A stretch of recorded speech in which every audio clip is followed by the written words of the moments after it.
All right, man, Saturday night, another rematch.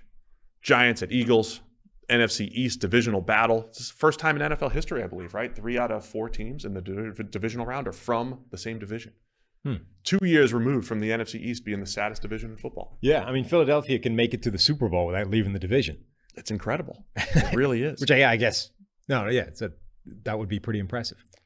So the Eagles are favored by 7.5. You said I'm getting mouthy. Mm-hmm. The Giants are getting mouthy. Giants fans are getting mouthy. They're getting Giants mouthy. fans, yeah.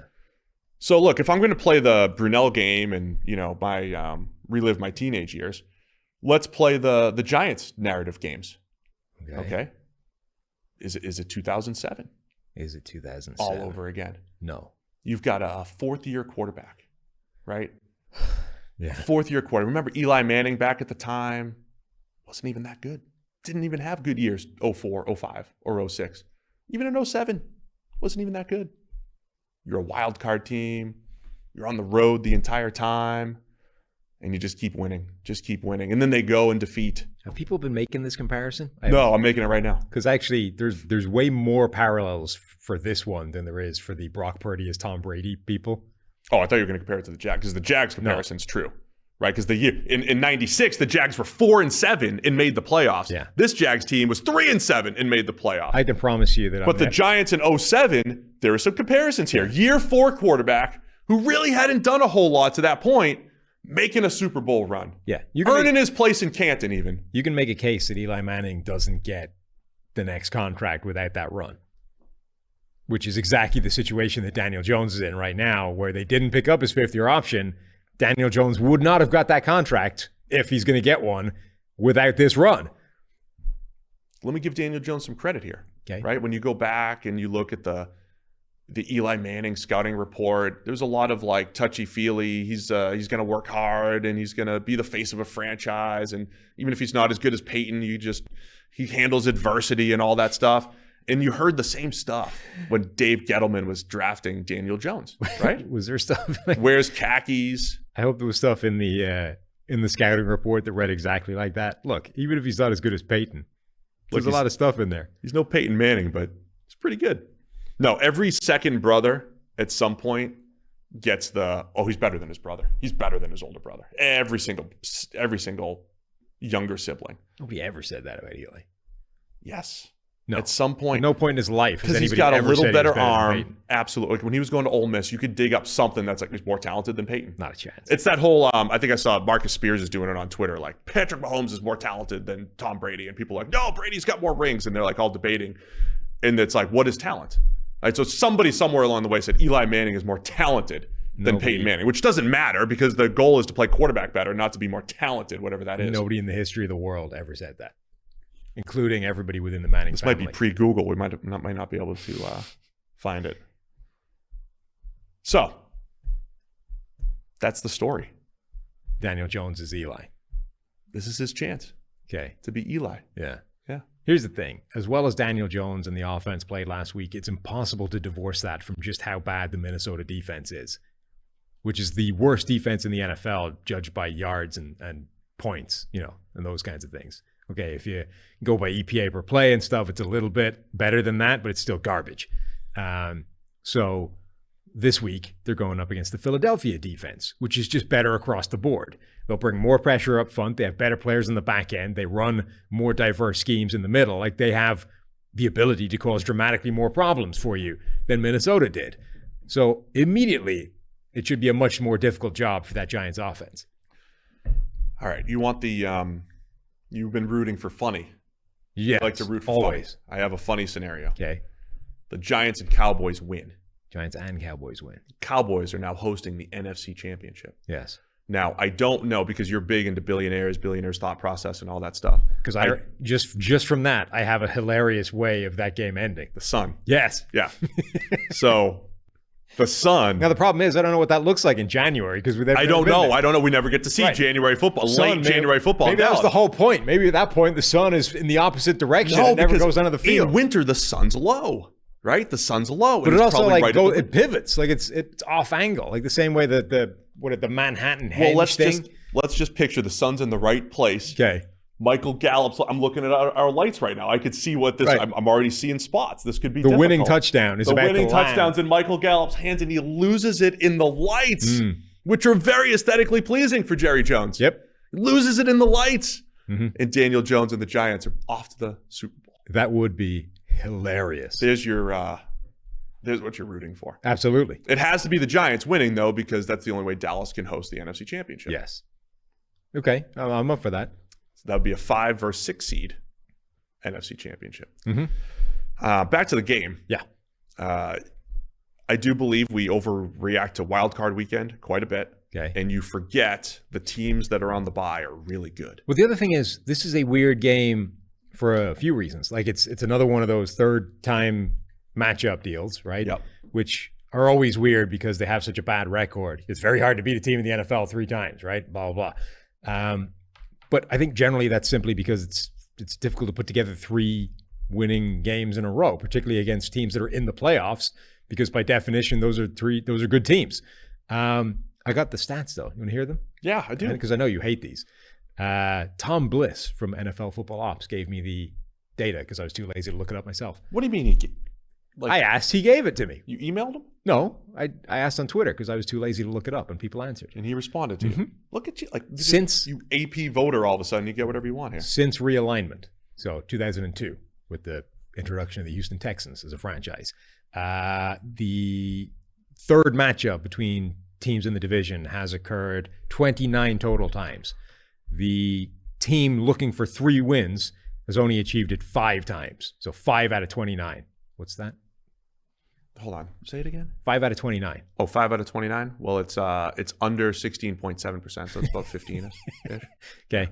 The matchup has happened 19 times in the wild card round, 7 times in the divisional round, and 4 times in the conference championship. Last year. Yes. We saw that. It's happened the 4 times. So of the 5 winners, it's happened 4 times in the wild card round and only once in the championship game. It's never happened in the divisional round.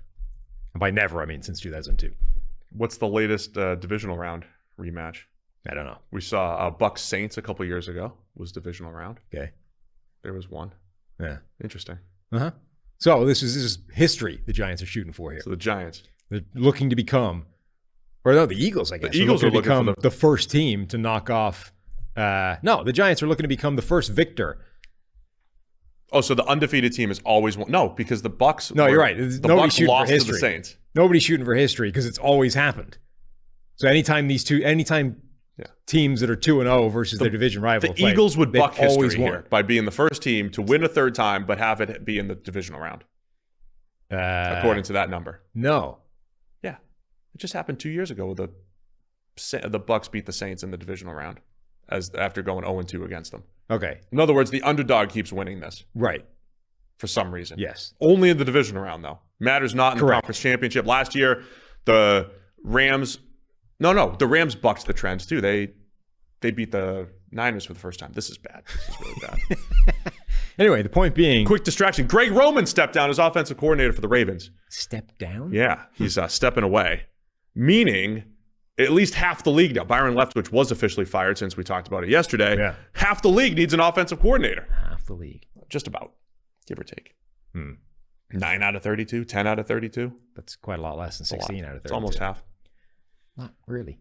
Sorry, I was trying to save you. But my other point being, the reason this is so weird is not just because of the trying to beat the same team 3 times thing. It's because the second matchup between the two was week 18, where the Eagles rushed back Jalen Hurts for no good reason because they were still technically trying to lock up the number 1 seed, even though the Giants weren't treating this game seriously and therefore they were almost certainly going to win. Reps. But because they rushed him back, in part, the Giants rested everybody of consequence and the game was still really close. So that's just like a confusing data point for several different reasons. So now you're like, well, if the Giants' backups ran Philadelphia kind of close, doesn't that mean that their starters should make it a real game? You're like, well, okay, but if you go back to the first matchup, the Eagles just rolled. So what do you do with that? I don't think you take much from the actual results in previous games, except for when you're trying to read stats off, right? It is interesting that the Giants' backups hung so tough against the Eagles.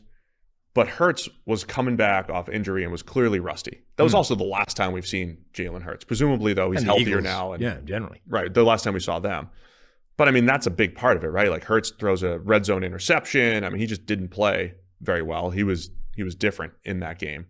I just want, like, the chat wants us to give proper credit to the Giants. But proper credit involves the context of who they were playing. Yeah. I mean, here's the thing, right? When someone says, "Oh, PFF hates my team," like, first off, obviously we don't. We can't hate all 32 teams equally, but we have to. We have to hate all 32 teams equally. We have to love them all equally. When we quote unquote hate a team, it's because there's probably some sort of underlying metric, right? Like, wins and losses aren't the best metric to predict future wins and losses. There are other things, like how well you played and all that stuff. And when you do exceed what you should win based off of underlying metrics that historically are really good at predicting wins and losses, you try to figure out why. And I think where you would want to give proper credit to the Giants is the coaching staff and Brian Daboll and Mike Kafka and everybody that's Wink Martindale and the high variance defense, and luck. Luck is in there too. You don't have to look any further than the Minnesota Vikings for why you don't just say, well, let's just give credit where it's due. The Vikings have won all these games. They got one of the best records in the NFL. Let's talk about them as a Super Bowl contender. It's like, yeah, but like they haven't, these wins have not been coming via a normal process. And this is why everybody all the way up to that game was sort of saying the Vikings are not in the same category as other dominant NFC record teams. They are a team that has been consistently kind of bucking the way this normally goes, and at some point that's going to catch up with them. Like the Giants, you need to come with the context of, yeah, they performed well on offense, but they did it against arguably the worst defense in the NFL. So of course they looked better on offense. Yeah. Like that's just common sense. I also do want to give proper credit to Daniel Jones, particularly in recent weeks, playing really well. The other thing, when you want to look back at previous matchups, like when the Eagles whooped the Giants 48-22, you didn't have any cornerback of note out there for the Giants. You've got guys like Nick McLeod playing corner for the Giants in that game in a Wink Martindale system that didn't stop blitzing, that was still trying to, trusted their corners one-on-one. Nick McLeod and Fabian Moreau taking most of the snaps in that game. You have Adoree Jackson back right now. Adoree played a great game last week. Didn't really match up directly with Justin Jefferson, but they played a different game plan, played it a little bit safer. Wink has blitzed the Eagles a ton. It's another one of those. Last week at this time, we said, oh, he won't change. He did. Completely changed. Completely different game plan against the Vikings. What's the game plan against the Eagles? Because he Hurts, no quarterback in the NFL has seen more blitzes from the Giants this year than Jalen Hurts. Because, he played him twice, but he's seen 64, I forget the exact number, but 64 passing grade on those plays. And when you go back and watch them, it's Hurts does some good things. He misses some throws on them, but they're tighter windows, right? It's like high variance plays. If Jalen Hurts makes a great play, like you tip his cap and say, you made a great play one-on-one. I wonder if the Giants are going to do that, or if they're going to make the Eagles play the patient game.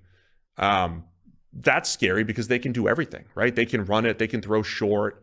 They're going to run with Hurts. They got the good offensive line. I think it's a lot easier to say, Vikings, we're going to take away your big plays. We're going to take away Justin Jefferson. Be patient. But against the Eagles, they can carve you up because they have a lot of other answers. So the idea of it's very difficult to beat the same team 3 times in a season, a lot of that, like the narrative to that is always, well, once you've seen them 3 times or 2 times already, you get a great insight into what they do, tendencies. You understand what they're doing schematically. You can therefore adjust and beat them better the second time. Doesn't it feel like if that's going to help anybody, it actually helps the Eagles more than the Giants? Because the Giants are the team with the sort of weird coaching scheme on both sides of the ball. On defense, you've got the most blitz-happy team in the NFL by a distance. So by definition, you're not seeing a defense like this outside of New York, right? And then the other side of the ball, you've got Brian Daboll on that offense, which is consistently getting more than the sum of the parts and outperforming what the talent level says they should do. So if anybody's going to get more insight after 2 games, seeing the same team, it feels like Philadelphia is going to be further along to figuring out why this scheme works than the Giants are looking at Philadelphia's, which is just good.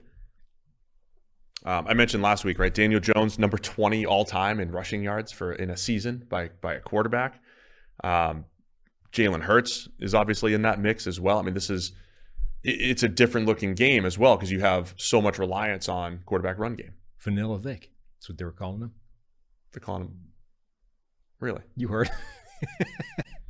Don't go there. I haven't called him that. I'm just saying some people are calling him that. Some people are calling him that. Some people are calling him sneaky fast.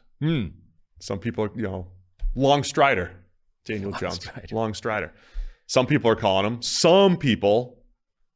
better than Josh Allen and Patrick Mahomes. Like that one guy, Giants fan. Some people. Lunatics. But I want to give Daniel Jones credit. Like, he has played well. And I go back to those whole, like, the scouting report things and everything. I mean, he hasn't looked like the moment's too big for him and this and that. He's played pretty well. Not down the stretch when the Giants needed him. And the other thing is we've seen the emergence of the Giants receivers. Isaiah Hodgins has been fantastic this year. Travis Fulgham breakout for the ages type of deal, like out of nowhere. Hey, Isaiah Hodgins is a thing now. At what point do we start acknowledging that maybe the receivers aren't as bad as we thought because a guy like Hodgins has stepped up and Richie James has stepped up? But speaking generically here, this will come down to the red zone and those plays and all that stuff. The Giants have schemed it up in the red zone. They've always got some kind of trickeration. I think they're going to play the underdog role really well here as well.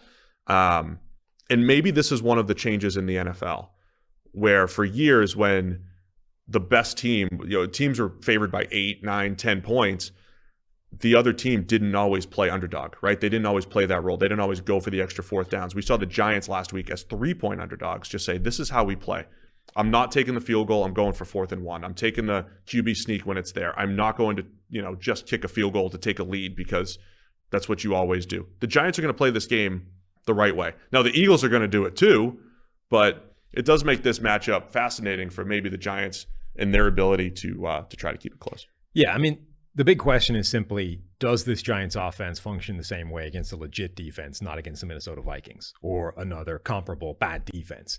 So, yes, they've been on a nice run of improved play, of Daniel Jones looking great, of the offense doing some good work against bad defenses. Now they get to face Philadelphia, who has one of the best pass rushers in the NFL, arguably the best, who have legit corners on the back end, who have a good defense. So question number one for this game is, can they put up the kind of points or just have the kind of offensive success that they've been having in the last few weeks? Because if they don't, now all of a sudden you're asking, well, what can Wink Martindale's defense do against Jalen Hurts at the third time of asking? The other matchup to watch here, we saw Dexter Lawrence absolutely wreck Minnesota in all aspects, particularly every time they drop back to pass. He did not play in the Week 18 game against the Eagles. He had pretty good success in the Week 14 game. Obviously, it didn't matter. The Eagles scored points. But that matchup with Jason Kelce is awesome. It is. He has an absolute ton of pressure, specifically lined up at nose tackle. Like he lines up as a sort of true old school head up over the center nose tackle more than most defenders in the NFL do, but also he's ridiculously effective when he does.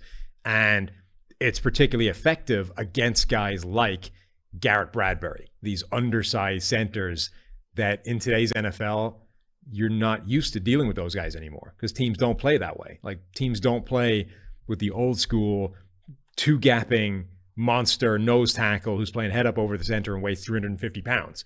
Nobody has those anymore. Or if they do, they're lining them up like in gaps and they're playing the same way that everybody else plays defense.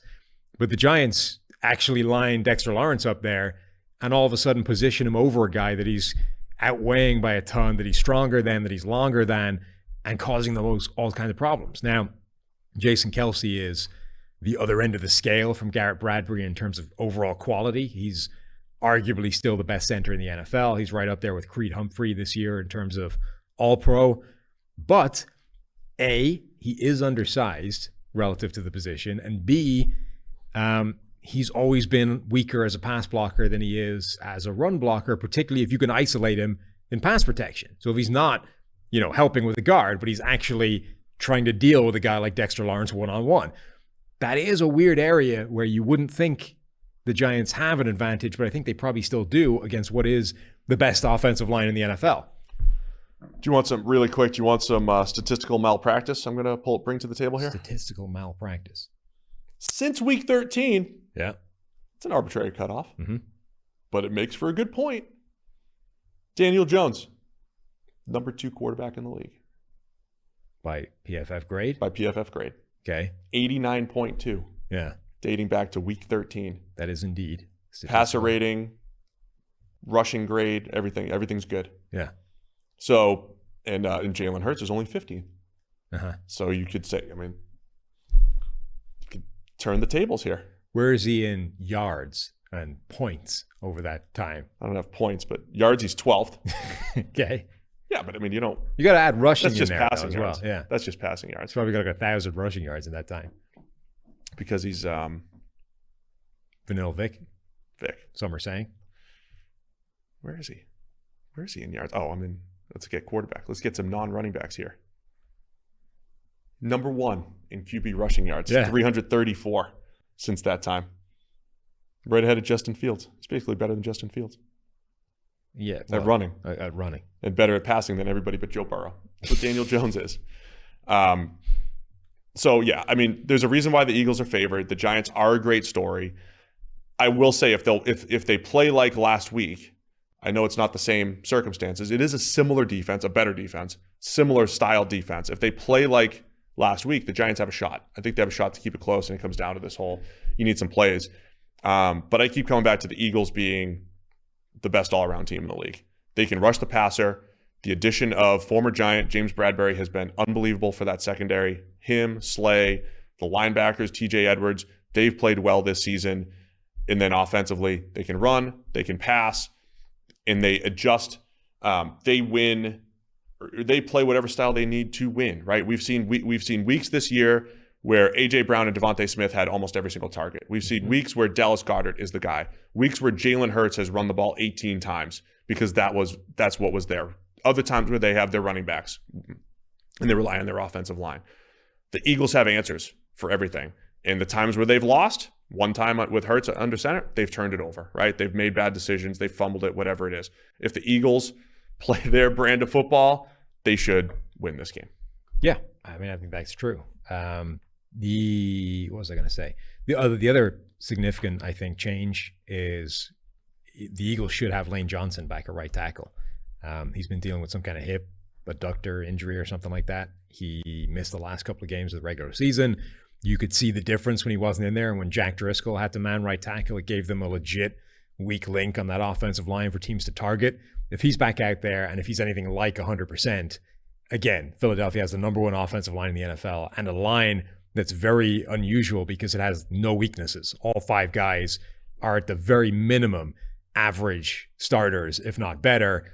And that doesn't give the Giants defense much room to get joy. So that's what will also be interesting about Wink Martindale's decision to blitz versus last week. I feel like it was half, take advantage of the Vikings offensive line, and then half, do I trust Dexter Lawrence, Leonard Williams, and then Kayvon Thibodeau, right? And do I trust those guys to just win and I can rush 4 rather than blitzing? I don't know that you can trust those guys against the Eagles, but maybe he still will. And Johnson being back potentially allows them to give help elsewhere to guys like Jason Kelce, who might find themselves otherwise one-on-one with Dexter Lawrence. Like Lane Johnson gets less help than any offensive tackle in the NFL. He's sort of the offensive line equivalent of Revis Island, right? They just leave him one-on-one with his guy, and then they can move everything else in the opposite direction. So if they're now able to dedicate extra help to the inside, all of a sudden maybe Dexter Lawrence doesn't wreck shop against Jason Kelce, who he outweighs by an absolute ton. So Lane Johnson being back doesn't just necessarily help because he can win one-on-one with his guy, but it potentially also helps the other guys. All right, man. It's a Saturday night game. Eagles favored by 7.5. Do you want my pick first? Sure. I'll take the Eagles. Damn it. I'm taking the favorites. Yeah, so am I. I think we've both gone out of our way to paint a picture of how the underdogs can make these games, but I'm going to go by my. I'm going to go with my standard of don't overreact to Wild Card Weekend. I'm not going to overreact to the Giants and Jags hype. Although The other funny, there's one more funny thing you can root for. Mm-hmm. Another Josh Allen game. Another Josh Allen game. Jags Bills AFC. Oh, a Josh Allen game. Yes. Yeah. Another Josh Allen versus Josh Allen game where Josh Allen sacks Josh Allen and everybody gets mad. Austin Gale gets really mad about those tweets, but everybody tweets it. Josh Allen forces a fumble on Josh Allen to go to the Super Bowl or something like that. Yeah. It's not as funny as losing the ball in No, Jerry's son. not even close. But just something to keep an eye on.